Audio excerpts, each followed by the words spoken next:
بسم اللہ الرحمن الرحیم۔ میرے بھائیو، اگر کسی شخص کی زندگی میں پریشانی ہے تو جعفر صادق رحمۃ اللہ علیہ نے اس پریشانی کے حل بتایا اور قرآن کریم سے بتایا۔ ایک شاگرد اور مرید نے ان سے سوال کیا کہ حضرت یہ بتاؤ، میری زندگی میں پریشانی ہی پریشانی ہے، کبھی بیمار ہو جاتا ہوں، کبھی رزق کے مسائل ہے، کبھی گھریلو جھگڑے ہیں، کبھی دشمن سے تنگ ہوں۔ یہ 4 مسائل اس نے بتائے، بیمار ہو جاتا ہوں، کبھی گھریلو جھگڑے ہے، کبھی رزق کے مسائل ہے، کبھی دشمن سے تنگ ہو جاتا ہوں۔ بس یعنی زندگی میں پریشانی ہی پریشانی ہوتی ہے، اس کا حل بتاؤ۔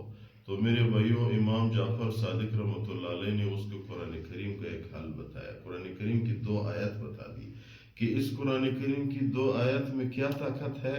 بتایا فقیر سے بندے کو شہنشاہ بناتا ہے، ایک دوسرا یہ بھی بتایا ہے کہ اگر کوئی بندہ اس کو دن کو صبح پڑھے، اس دن اس کو موت نہیں آئے گی۔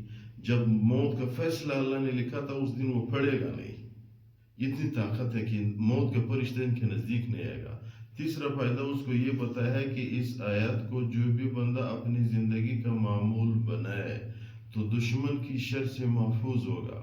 اگر دشمن اس کا اتنا بھی شرارتی ہو کہ وہ ہر وقت اس کو تکلیف دینے والا، وہ مر بھی جائے گا، یعنی وہ مر جائے گا اگر بار بار وہ دشمن منع نہیں ہوتا، اس کو منع کرنے کے باوجود بھی منع نہیں ہوتا، اس آیت کو زندگی کا معمول بناؤ، اللہ تعالیٰ آپ کی راستے سے اس کو ہٹا دے گا۔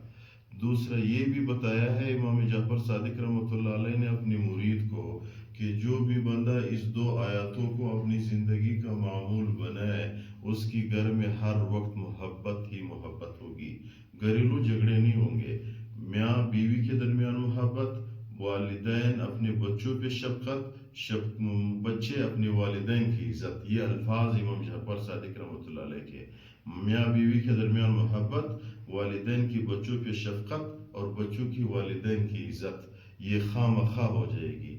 اور یہ بھی فرمایا کہ جو شخص اپنی زبان کو اس آیاتوں سے تر رکھتا ہے، یعنی اس کو پڑھتا رہتا ہے، تو اس شخص کی رزق اللہ تعالیٰ غیب سے اللہ تعالیٰ اس شخص کی رزق کا انتظام کرے گا۔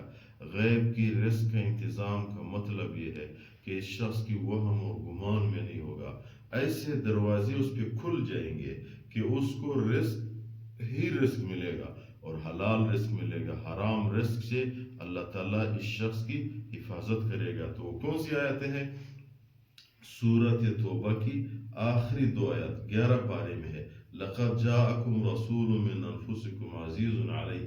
یہ 2 آیاتیں ہیں سورۃ توبہ کی آخری 2 آیاتیں، 11 پارے میں ہے سورۃ توبہ، اور اس کی آخری 2 آیاتیں ہیں لقد جاءکم رسول۔ بالکل اس پہ 2 منٹ لگتا ہے، تو جو بھی بندہ اس کی زندگی کا معمول بنائے یہ فوائد اور فضائل اس کو